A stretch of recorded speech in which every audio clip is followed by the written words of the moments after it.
Jim Harbaugh will take a knee for the first three. Injuries in the backfield for Washington as they get ready for a huge season. And it is week 0. Picks.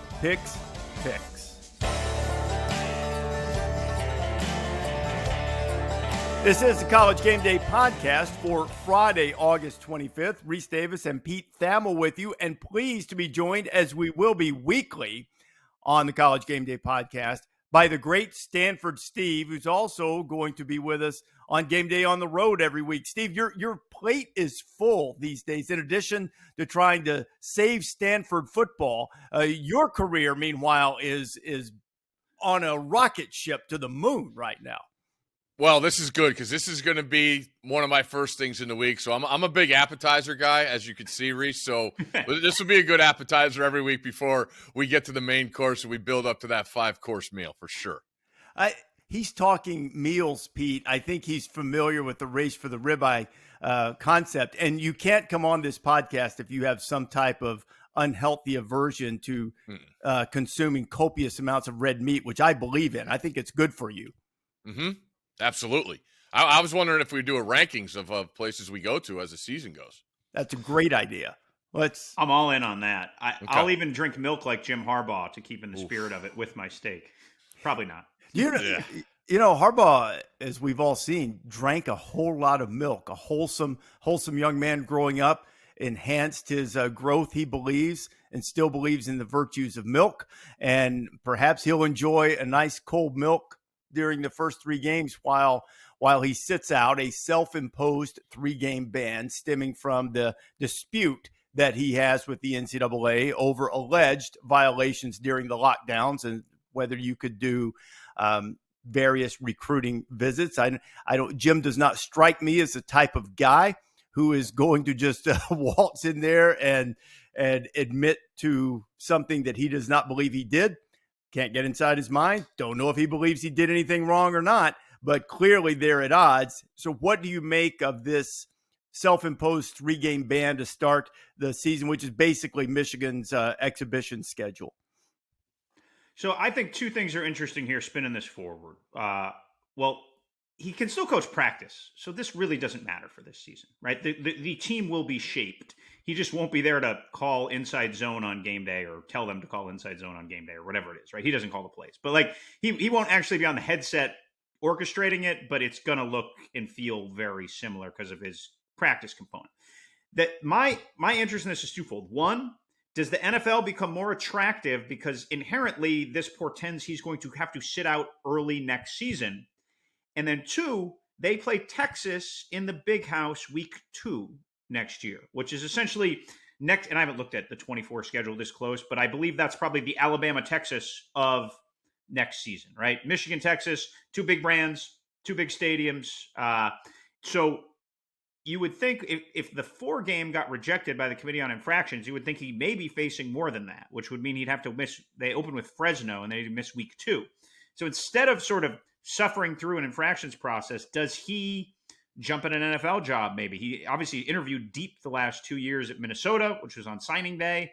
And then he was in deep with the Broncos last year and almost took it. So does he just say, forget this mess, I'm out? I think those are the two variables that I'm interested in most going forward. Steve, what's your gut on that? You obviously are really familiar with Jim from over the years. Yeah. I just think people want to take this and run with it, right? As Pete was talking about, everybody's going to talk about the future. What does it mean moving forward? And I think to Michigan's credit, they are doing this knowing what has happened the last couple postseasons. There's even words that it was happening in season last year after the Big Ten title game and even the Colts that I heard. So I think it's both teams bracing for the future. I know, he's talked about how much he loves this team going into this year. But when you talk about, Bruce Feldman and Jim Nagy talking about this roster and possible record number of picks on this team, this is going to be a totally different looking team next year. So I think it's both sides just trying to, cover their butts looking towards the future. But I do feel like, everyone making a mockery of this beginning of the schedule. And we all know the game with UCLA was canceled and thus this easy 3-game stretch. But I think I think he's trying to build his team up not to get ahead of themselves, knowing that they still have plenty to prove, and he wants them to be sharp coming out of the gates, which I think they totally should be. So, again, I think it's just both sides covering their butts for the future. If ever there is a human being on the planet who coaches football, who will seize on a cause to create a us versus everybody, and you're one of us and I'm one of you, and we're going to show everybody, it is James Harbaugh. And he will. I think Michigan is, look, all of this stuff gets overblown. I want to keep a running count this season on College Game Day of number of teams who have chips on their shoulders, whatever that's supposed to mean. You're going to run out of shoulders. Yeah, you run out real fast. However, any little thing over the course of a long season, especially if maybe your players might be distracted by lack of competition in the early going, if they might be distracted by guys like, I don't know, who voted in the AP poll, who have been preseason number one, if they were ever distracted by outside influences, he will seize on this kind of thing to get them back right mentally. I think Michigan's going to have a huge year, and I think this will be a blip on the radar, but I do think the future thing has a lot of merit because there's still unfinished business for him there. So close to winning a Super Bowl. He certainly restored Michigan to glory, regardless of what has happened in the playoff and what might happen this year should they make it again. He's restored Michigan. And so that part of the battle has been won. And now perhaps given the consternation involved over this NCAA thing, it might end of the season. If the opportunity presents itself, I don't think it's far-fetched to think that would be an issue. Just a couple of news items before we start making picks. We know that Washington has some questions in the offensive line. We know they do not have questions at quarterback and at wide receiver, but now they lose Cam Davis for the season. Kalen DeBoer announced on Tuesday. How big a deal is that for Washington as they settle in with that offensive line and really try to get the passing game going, Pete? I mean, I think it's pretty significant. You obviously just can't roll with one back in college football, and I can't claim to know like their running back depth chart beyond that. But to have a solid number two is a huge asset for a program. A guy can come in on third down, a guy can spell your starter. So, yeah, that's something, especially considering the questions looming over their offensive line. I think you have to be a little bit concerned with if you're a Washington fan. That is just that's a tough blow this early in the year. Yeah, I hope they can figure that out because it would be a lot of fun for them to be in contention, to be fighting with USC for the Pac-12 championship, to be looking for a playoff berth, for Oregon to be in the mix as well. I don't think this is debilitating by any stretch of the imagination, but you want to have some balance. And they also need to make sure that they protect Michael Penix, who has had a history of injury problems from not being well protected from his days at Indiana. Would you concur with that, Steve? Absolutely. But I also look at DeBoer being the reason Penix was so good, and that comes in with, I thought that offensive line played above what I was expecting, I know, last year, and that was the main reason. I mean, you get any quarterback. They know they're not going to get touched. They're going to be a hell of a lot better than they know if they have, they're looking over both shoulders as they drop back. But I think the world of DeBoer, like I said, I don't think it's a blip. It's going to be a transition for sure. And I think they have a sneaky, competitive game week one, with Boise State coming in with a veteran quarterback. So that they got to be ready to go, but that offense will be rearing to go. I also think, with an elite pass rusher, that defense will go. Being back in my day and playing in that's the loudest place I've ever been. Wow. It actually probably helped that Marcus Tuiasosopo set a record for rushing yards and passing yards in the same game against us. But I don't want to bring up harsh memories, but no, Husky Stadium will be rocking this year. And they should have huge things. I mean, the expectations are there. Now you got to go meet them. That's what you want for your football program, right? And that is a great great fan base. There's a little evil in them, and you don't see it a lot because they like to be on top. So we'll see what the Dogs bring to the table. But high expectations for sure is what you want, which everybody has this time of this year. Yeah, it's one of the 10 least experienced offensive lines in college football. But as we've pointed out, because Pete and I have beaten that horse to death in the offseason about how much experience various offensive lines have, whenever we say that, I only bring it up to say that you are uncertain about continuity and communication. It by no means implies that you are putting untalented people in those positions. Correct. It just means that is an area that bears watching in the early going, because you don't know how they'll work together, how they'll communicate, and it also makes you question depth. Steve, I understand that you're hesitant, as we are here in week 0 and we're going to make picks, that you're hesitant about making definitive picks before the last minute on College Game Day. Yet you throw out there immediately, or at least you give the implication that you might like Boise State in week 1. That's so far down the road. How do you balance these two perspectives before we start making week 0 picks? I just keep, tabs in my head, Rece, about what people are saying and feeling about certain teams. And then I look at those opponents week 1 and I just keep it in the back of my head. I just know what Boise State has coming back. I know how much I can't believe how many people are picking Washington to win the Pac-12. That's a surprise. So look, we have all these, favorite things that we love, and the easiest thing to do is talk about a team that has a coach coming back and a quarterback coming back, and that's everybody's favorite thing to talk about because they have something, right, going into the next season. And Washington definitely fits that build, so I still am surprised about it. I'm not there yet because, again, you mentioned offensive line. That's it.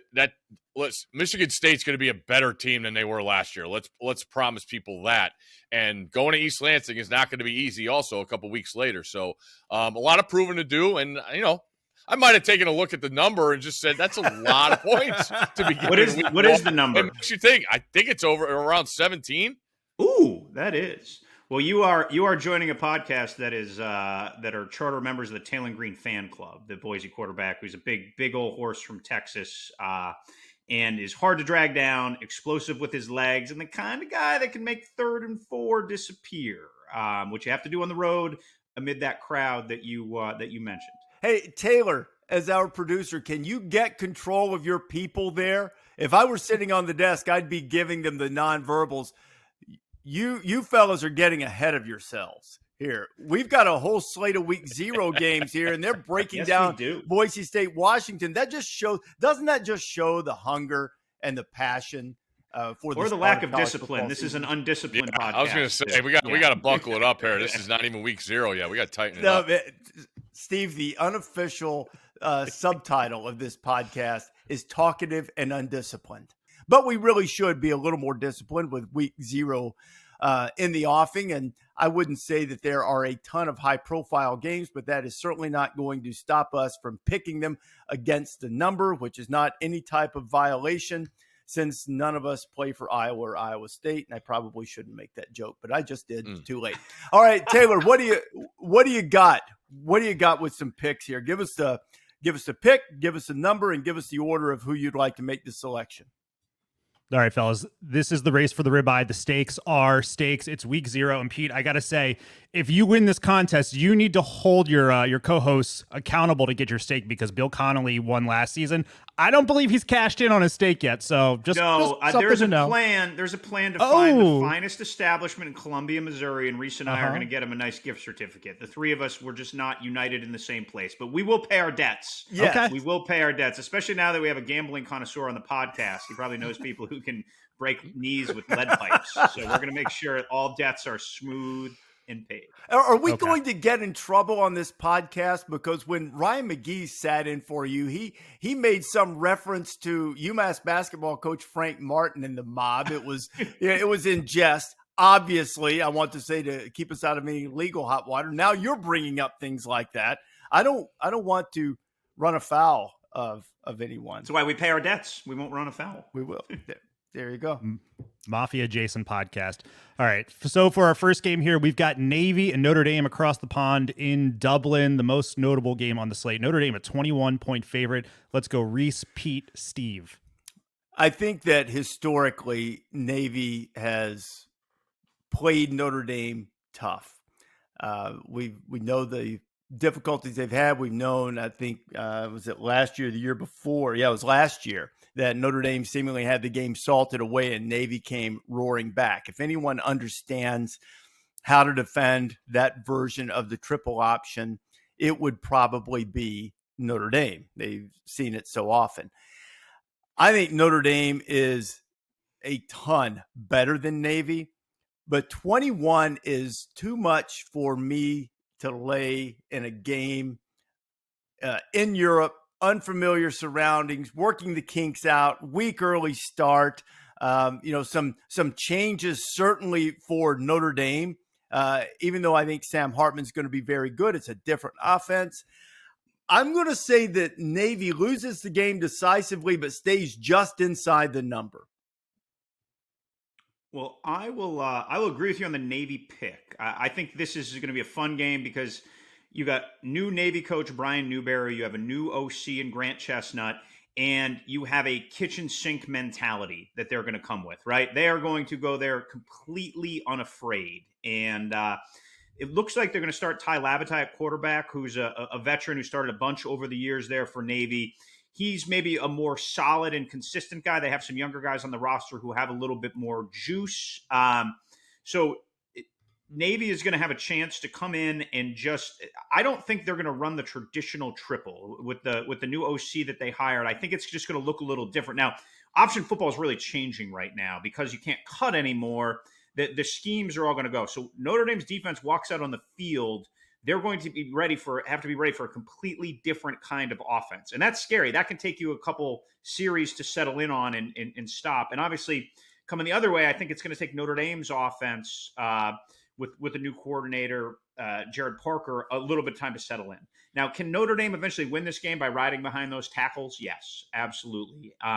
But I do think with inexperience at receiver, they're going to run the ball. I don't know what the over-under is, but the under, I think, would be a pretty good bet on this game, just with some of the inexperience and kinks that have to be laid out. You also remember, like, the last game in Europe was just grotesque, right? Mm-hmm. And I don't know if it has to do with travel or anything, but remember that Northwestern-Nebraska game? Yeah. There were a lot of extenuating circumstances that contributed to that, at least on one side. Yes. But maybe both sides. Maybe. Yeah, maybe. But I do think that so I do think like Navy's going to make this a game and make it fun for 3 quarters. Yeah, there's a lot here to digest. I like not seeing Sam Hartman in that slow mesh role from Wake Forest. Like, I just want to see it. Like, I love the kid. I love what he's brought to the table. I also was at that game this past year, the Navy Notre Dame game here in Baltimore, and Navy just blitzed the bag in the second half, and Notre Dame just couldn't handle it. And then they got things rolling. They caught themselves on their heels. Notre Dame sounds confident, finally getting some athleticism at receivers. That's the one thing I feel like is going to be the takeaway when we look at this. All eyes this week 0 are on Sam Hartman in Notre Dame. He has a chance to be the face and do something this quarterback position hasn't been able to do in Notre Dame in a long time. He has that skill set. So I feel like they do have a lot of advantages at the skill positions. When you look on the perimeter where Navy's going to have undersized guys. And Pete, you mentioned a big thing to me, and it's the total in this game. I see 49.5. With these new rules, we already know what Navy and Army and Air Force do to games and how they shorten possessions and all that thing. This is a true test because I think Notre Dame wants to throw the ball all over the yard. But you mentioned the 2 tackles they have. They have an advantage in the run game. What does Navy do now that they had success playing, blitzing in that second half and getting back in that game? I will say, when I think about the surfaces, I wonder, thinking about last year in that grass in the pasture, I did play in the old Notre Dame stadium. That's as bad as there's ever been in the history of college football, and had a lot to do with their success. But I'm with you guys. I think Navy, with their style, with their play, they're not going to be afraid of anything. And I still think Notre Dame is going to have some, working out the kinks deals on offense and defense. They have really two good corners, which everybody wants to see against Ohio State in coming weeks. But that's not really an advantage against Navy. So I will take Navy plus the points. So our listeners should load up on Notre Dame. That's like correct. Absolutely. And Justin, I think most people know this, but the new clock rules that Steve mentioned, basically the clock won't stop after first downs made in bounds, except in the final 2 minutes of the first half and final 2 minutes of the game. The estimates have been it might shave around a total of 6-7 plays off a game. So that'll be something worth monitoring. That's a great point to see just how much does it shave off in terms of number of plays run in the game. Taylor, what do you got? Ooh, we got a tight one, boys. UTEP, a 1-point favorite on the road at Jacksonville State. That's at 5:30 p.m. Eastern time. Let's go, Pete, Steve, Rece. My conviction in Jacksonville State to cover the -1 comes with a home game and an old hand on the sideline, and Rich Rodriguez and a really old hand at quarterback and 7th-year starter Zion Webb. I would expect a lot of little, peak Rich Rod, zone read, shuffle run, fun stuff. And the portal's hit UTEP hard, man. It's just hard to have some faith and conviction in what Dana Dibble's done there, and he's done some good work at one of the hardest jobs. So I will take Jacksonville State and look forward to watching them many Tuesdays in October on your Walt Disney family of networks. Very good. Not going to get a bad word out of me about Rich Rod. Always been a class act to me. I also, looking at this, you mentioned the roster, the coaching staff.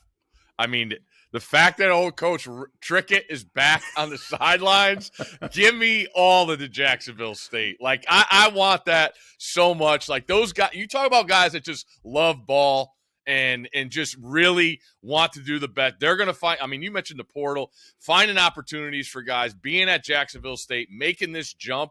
Like, I'm always going to find a place in my heart for those guys. So, yeah, I'm biased towards Coach Rich Rod and Coach Trickett. So, give me Jacksonville State.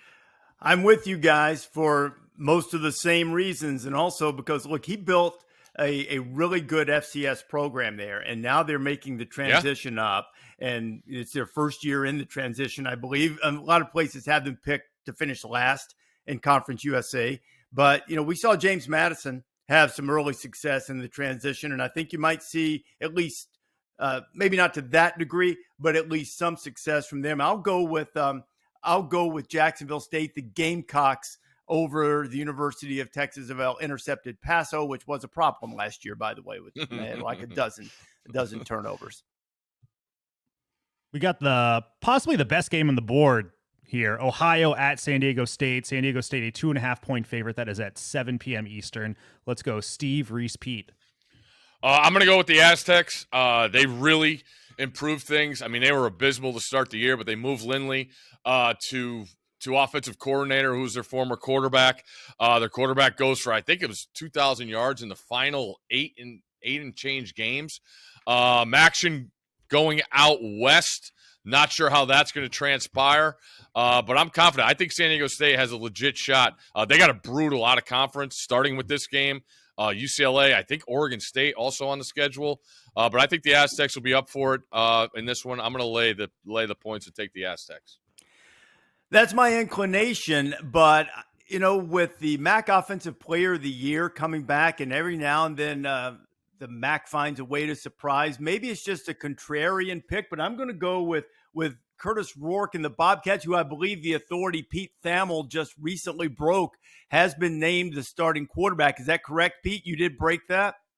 That is, and he is ahead of schedule, according to those. And the practice reports from Athens, the Athens we really care about in this game, have been that he looks sharp. His brother Nathan had that big dance that went viral for your Jacksonville Jaguars, Rece, which I'm sure you remember. I'm glad, yes, and I was pleased to see that he is making his presence felt with our Jags and making himself at home in Duval or St. John's, as the case may be. And, so let's keep it in the Rourke family. I'm going to go with the Bobcats to pull the upset over San Diego State. Yeah, I'm really looking forward to watching this game. I do think I agree with our fearless producer, Taylor, that is the best game of week 0. I just think this game comes down to physics, right? And Brady Hoke builds big, mauling rosters, and I just think they will be able to wear down and eventually cover against Ohio. Jalen Maiden, the converted safety, who Steve mentioned, Yep. you went to quarterback last year and really made an impression. He's made a big leap from what I've heard. Spring, summer, etc. When you're not playing safety, it probably helps develop as a quarterback. So I think Lindley will give the offense a little more juice. Maybe Brady will take his hands off a little. Brady calls the game like a D-line coach sometimes. Manages the game like a D-line coach. I think the Aztecs just are a higher class, and that'll allow them to win this game by touchdown. Next up, UMass at New Mexico State. New Mexico State, a 6.5-point favorite. Whew, what a titillating one. 7:05 Eastern is your kickoff time. Let's go Rece, Pete, Steve. This is an easy pick. You go with New Mexico State because Jerry Kill is back, right? I mean, he got them to a winning record a season ago. They went in. Remember what they did to Liberty last year, late in the season? They beat them by 1,000.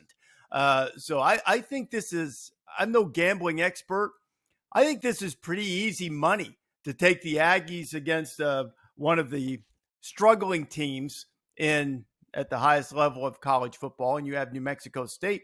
Figure they'll be sound, be a quintessential Jerry Kill type team in terms of philosophy, and I'm going to go with New Mexico State and lay the touchdown. I'm disappointed, Rece. You missed an opportunity to give Avon Old Farms a plug because I believe UMass's quarterback is Clemson and Georgia Tech transfer Tayson Pumachan. Yep. Avon Old Farms, correct? Correct. Avon Old Farms. Finest boys school on the planet. Yeah. This is one of the things you're going to get introduced to, Steve, is gratuitous Avon Old Farms. Nothing's gratuitous when mentioning Avon Old Farms. Nico Regali, right? Reganey, yes. Reganey, sorry. Nico Reganey, one of the many injured Iowa receivers from last year. His return was hailed as a game day advertisement for Avon Old Farms. You should see the gear I got out of that deal. Yeah, good for you, man. Good for you. I bet they have like nice Peter Millar zip-ups at Avon Old Farms. Not a lot of Riddell rolling around that campus. I'm going to take New Mexico State, man. I agree completely with Rece. I thought the number was weird.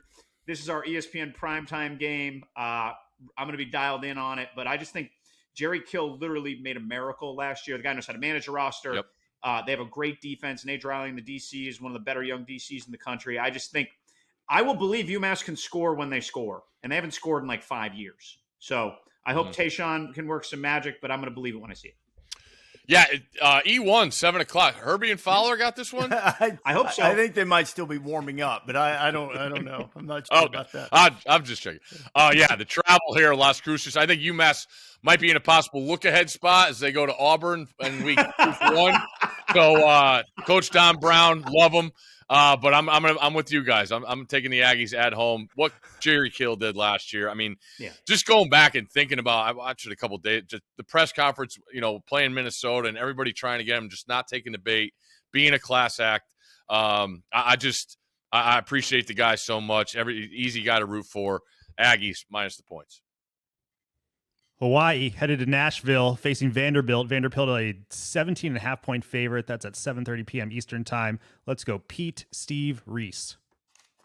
Yeah, I'm generally a believer in Vanderbilt, just continuing to ascend. We talked about it on the SEC podcast a little bit earlier this week, and I can't get out of my mind looking at that 17.5, the way Vanderbilt just wiped the floor with Hawaii last year. I mean, they absolutely annihilated them. It was 63-10. Michael Wright was still the starting quarterback at the time, and I think he ran for 867 yards in that game, if memory serves right. Like you just looked up and he was running for. I thought that would have been a decent game last year. Like going in, I was like, Timmy Chang's debut would be home. Vanderbilt, a lot of unknowns. They'd obviously had a rough start, so I see no reason. I think Vanderbilt is a class up from what they were last year, growing, building, kind of staying sound. And I still think Hawaii has a lot to figure out. And there's a lot. Look, picking week 0 and week 1 games is hard in college football, man. These rosters have so many new guys on it. There's so little continuity. I can't see a case where if Hawaii was 53 points worse. So take 17. Like, it just doesn't make sense that they're 3 touchdowns better than they were last year. You have Swan starting at quarterback for Vandy? I do. Yep, Yeah, absolutely. Okay. I just want to make sure of that. Yep. Yeah, I think it's a class. This is pretty pathetic, but I will be all eyes on this game because I need to get a self-scout for the Rainbow Warriors as Stanford heads to the island in week 1. So I will be locked in on this game. I'm with you. It was brutal. I mean, you talk about brutal situations with Jerry Kill. Timmy Chang had no chance last year. And by the end of the year, he had something going. I mean, they were in games a hell of a lot better than they were in this. I think it's a class of rosters in what Vanderbilt has done. They've done it for, from the bottom and building up. So I think they have a huge advantage. This is another one I really want to see the total. With the clock thing and all that, we know what Hawaii wants to do. I think Vandy's going to see a huge advantage and throw the ball. Also, the issue I've heard out of Nashville is just the idea of what are their best case scenarios in the secondary, knowing what they're up against in the conference. So I'm going. I like the over in this game. On the side, I'm going to lean and lay the points with Vandy at home. Is there any update? Do we have a live camera on that stadium? Because it does not look like plot line. Unbelievable. Doesn't look like it's going to. It looks like us three are out there trying to get the old hammer and nail going. I mean, good gracious. I mean, what happened to the bastion of academia? They can't come up with some engineers to get that thing pointed in the right direction in the stadium. Well, $700 million plus in renovations, which my secret theory there is, you know what? We haven't been invested for a while, and we've been eating at the trough in the SEC for free. We better show them we're serious here. No doubt. And I really feel like that's when you see the blimp camera angle of this game, and you're like, that's weird. Why are they doing that? Why is it like that? It's like, well, we want to make sure that we show we're committed and can control our controllable. Now that shows that they are as smart as advertised, because I promise not to take us down this rabbit hole. I'm not for this, but I think what is going to happen over the, 10 years or so, maybe sooner, is that you're going to start asking why do schools like Vanderbilt, why are we giving them $50 million?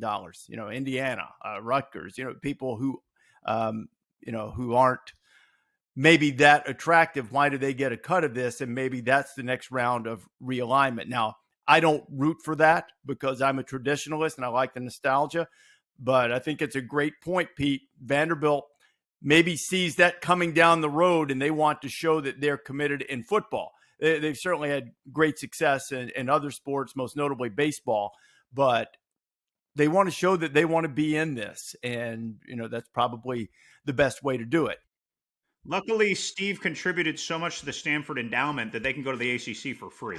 So I didn't think that was going to be brought up. Yeah. It's a good tax write-off, Steve. Yeah. So. Oh, yeah. Okay, one more rabbit hole. Steve, when a school like Stanford calls you, and I'm going to channel my inner John Mulaney here, when they call you and they've got $47 billion or whatever it is in their endowment, and they go, "Hello, Steve, this is college. Send us your money." What do you say to them? I ask who's calling, and they say college, and it's hang up. Yeah. I don't know if Pete knows this. I love John Mulaney, the comedian, and he has that bit about, I thought our arrangement ended.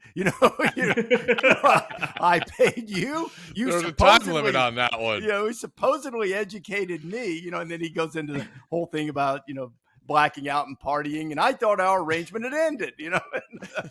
So anyway, another way to show that you're serious about football is to lay the 17.5 and laugh, which I'm going to do with Vanderbilt. Mentioned the way that Mike Wright ran wild. He's now hoping to someday run wild in Starkville as he's moved on. But A.J. Swan, as Steve had mentioned, is the guy there.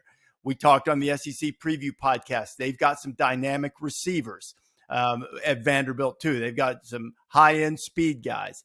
I think Vanderbilt wins this game easily. So I'm going to lay the 17.5.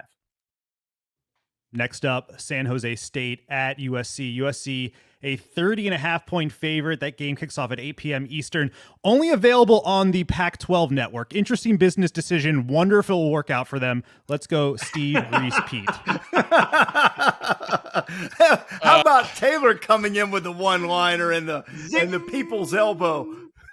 Saving for the end here. Yeah, Pac-12 Network, I believe, also did not even televise the USC athletic director press conference, which tells you where the priorities are there. Well, listen, but did the Big Ten Network? Maybe they should have. It's a great hire, by the way. Great hire, no doubt. I look at this. I do have the app, so I will be watching this one.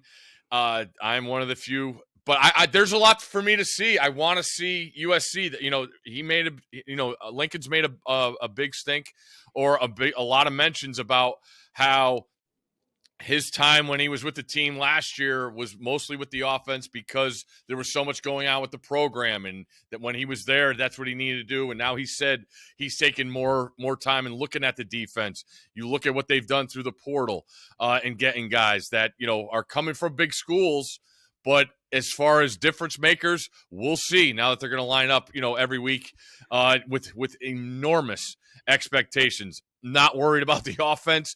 I will say I think San Jose State and Brett Brennan will be able to move the ball and score. I think it's a high score. I think SC scores 50. I could see San Jose State scoring 20.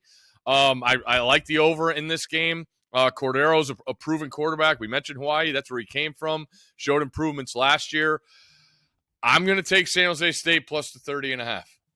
I'm tempted to do that as well. Because of Chevin Cordero and the fact that Brennan is a good offensive coach. USC is unproven on defense. If you'll recall, last year in the opener, they stomped Rice, but also they had three pick sixes. 3 pick sixes in the game.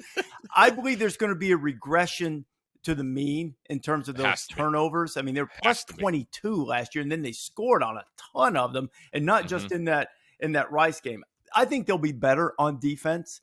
They can't really be worse in missed tackles. And as far as, I think Lincoln's a terrific coach, but his Oklahoma teams weren't ever necessarily noted for having stalwart defenses. So, some were better than others, but I don't know how much I buy into that narrative that he didn't give the same type of attention to it. This is Alex Grinch's defense. That's the way his staff has always been structured. The defensive guy runs the defense, and that's not a knock. A lot of people do that. Heck, Nick Saban, his offensive guy within certain parameters runs the offense. That's the way it is. So I don't know that I buy that will be the reason they'll be improved, but I think they will. And I think with that guy 13 back at quarterback and all of those receivers, and they're going to want to get loose. They're going to want to put up the number. I think for a while that it's going to look like a fool's errand that I took USC to cover. And then at the end, I get the feeling they'll tack a couple more on. And I feel like a 56, 21 game later, 63-28 late sort of gives them the cover. So I'll take USC and lay the gargantuan number. Yeah, I'm going to take the Trojans as well. All respect to Chevin Cordero and Brent Brennan. I believe Chevin Cordero came off the bench to beat a Kevin Sumlin Arizona team in week 0 back in might have been the COVID year. Chevin Cordero has been around. He's a good quarterback. That was when he was at Hawaii. I just think Lincoln Riley historically does not take his foot off the gas. And there is also an interesting backup quarterback matchup there, because I think we'll get into that. Miller Moss, accomplished West Coast quarterback. Malachi Nelson, number 1 prospect in the country, ahead of Arch Manning. So I think they're going to want those guys to get some live reps, especially because Caleb Williams runs a lot and has, had injuries and had moments. So I do think they're not going to go in the fetal position, not the way Lincoln coaches, and they want to see some of these guys live. There's a lot of depth at receiver, so your twos don't look like normal twos. But any case for USC, and I did pick them to go to the playoffs, so feel free to mock later. Lies on their defense, and it can't be worse. Mason Cobb, huge upgrade. They were a terrible tackling team. Eric Gentry's had some health issues both last year and in camp. So if I was a wise investor, I would wait to see what Eric Gentry's status is. And then I'm excited to see Tackett Curtis, freshman linebacker, who's been a beast. He could be really the next great Trojan defender, along with Kalen Bullock, who's probably a top 40 NFL guy. So the personnel couldn't get much worse on defense. You bring in Bear Alexander, you bring in Kyan Bars. Like every guy up front is a transfer. So it's just saying confident they're gonna be good is probably a bit of a lark. But saying you're confident they can't be any worse, I think, is fair. So I think the combination of the obvious firepower they're going to bring, like I'd be surprised if they don't have a 5 in front of the number. And so I would think then it becomes like, how much resistance do they put up? So I'm going to take the Trojans by 35. Last one of the day, FIU at Louisiana Tech. Louisiana Tech an 11-point favorite. That kicks off at 9 p.m. Eastern time. Let's go Rece, Pete, Steve. There will be, I presume, though I haven't seen the official news, but I think there will be a Hank Bachmeier sighting in this game, the former Boise State quarterback who's at Louisiana Tech. Sonny Cumbie, the coach there now, against Mike McIntyre, if you lost track of the former Colorado coach, who's the head coach at FIU. I'm gonna say with Bachmeier, Cumbie, I don't like laying the points in these early games, but home crowd, big offense, experienced quarterback, unless Pete shoots me down and tells me Bachmeier has lost the competition and I'm not aware of it. Hank won the job. Hank won the job. Okay, won the job. I'm going to take the Bulldogs and say that they are rejoicing in Ruston with a cover on opening night. I'm not going to go against Hank. He has brothers named Bear, Tiger, and Buck, including one who is a Stanford Cardinal. I believe it's Bear, right? Is a receiver, freshman receiver. Yeah. Yep. Is it Tiger or Bear? Oh, wait. I think it's Tiger. Tiger is the receiver. Yeah, Tiger. Bear is the quarterback who's been offered by Notre Dame, Correct. Alabama, and everybody else. So, a lot of Bachmeier lineage, a lot of optimism I've heard out of Ruston in this camp and how he looks in the air raid. Hank Bachmeier isn't going to blow you away with his size, but he's like intangible to the nines. I think he graduated as the all-time touchdown passing leader in California high school football. Like he's just a efficient, prolific guy in a system I think that's going to highlight him. La Tech's always got dudes at receiver, just because guys want to go there and catch a lot of balls. So I think they can wear down FIU and push over the goal line here. It's funny. I look at this game and I think about the games coming up, guys, that we have that, the offseason we talk about.